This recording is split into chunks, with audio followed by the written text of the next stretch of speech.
everyone, and welcome to the episode of the Cooperative Connection. I'm your host, Mihaela Trace, and today I'm joined by Emily Deese, our Energy Services Specialist here at LREMC. We will be diving into a topic that's been gaining a lot of attention, solar energy. As more of our members explore renewable energy options, we want to provide clear, reliable information to help them make informed decisions. Let's start with the basics.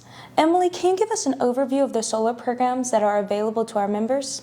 Lumbee River EMC supports members interested in installing solar systems and connecting them through a buy-all, sell-all interconnection arrangement where all consumed generated power is metered separately. This means you will continue purchasing the electricity you use from Lumbee River EMC as you do currently, while Lumbee River will buy all the electricity your solar system generates at our avoided cost rate.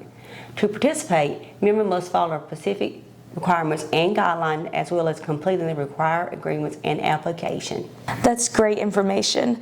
Now, for members who are considering solar, it can sometimes be overwhelming to figure out if it's the right fit for their home or businesses. So what factors should they consider when determining if solar energy is a good option for them? To determine if solar energy is a good fit, members must consider several factors, but I'll focus on two of the most important, Mihaela. The first one is the upfront cost of the system and the potential savings. Installing solar panels can be a significant investment, and it may take 25 years or more to recover the cost, depending on factors like location, system size, energy consumption. The amount of sunlight your area receives plays a key role in how much energy you can generate. Large systems can produce more energy, which leads to greater savings, but they also come with a higher cost. So let's say a member decides that solar is a good fit for their home. What are the initial steps that they need to take, and what can they expect during that process? My first recommendation would be to read and fully understand the guidelines, requirements, and interconnection agreements with Lumbee River EMC's renewable energy services. Secondly, find a reputable solar installer. Look for solar companies with good reviews, a solid track record. It would be wise to get 3 different quotes. Some solar companies will pressure you into signing an expensive solar contract before you fully understand the details of the agreement.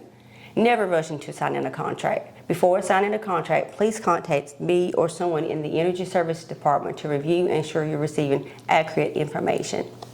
With any energy solution, there are always myths and misunderstandings. So what are the common misconceptions about solar energy that you'd like to clear up for our members? That's a very good question, Mihaela. One of the biggest misconceptions we hear is that solar system will eliminate your energy bill.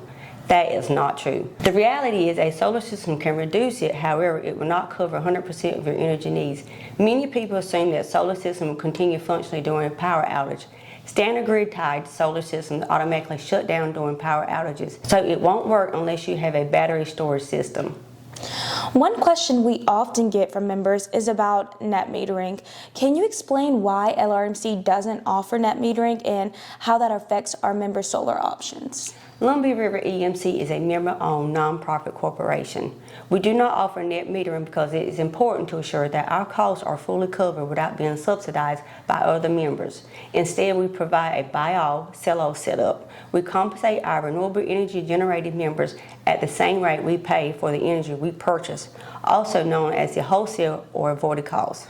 You might wonder why we don't pay the same rate we charge.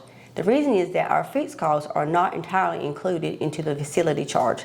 They are also incorporated into our rate per kilowatt hour. These fixed costs include, but are not limited to, company operations, equipment, maintenance, grid transportation, and accessibility. We know that some of our members are approached by companies selling solar systems.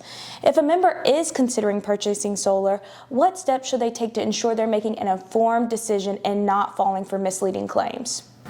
Ensure that both the member and the solar company are fully aware of Lumbee River's EMC solar interconnection requirements. We've had several cases where members were given incorrect information and didn't realize it until they received their first solar credit on their electric bill, only to find out the savings were not as promised by the solar company.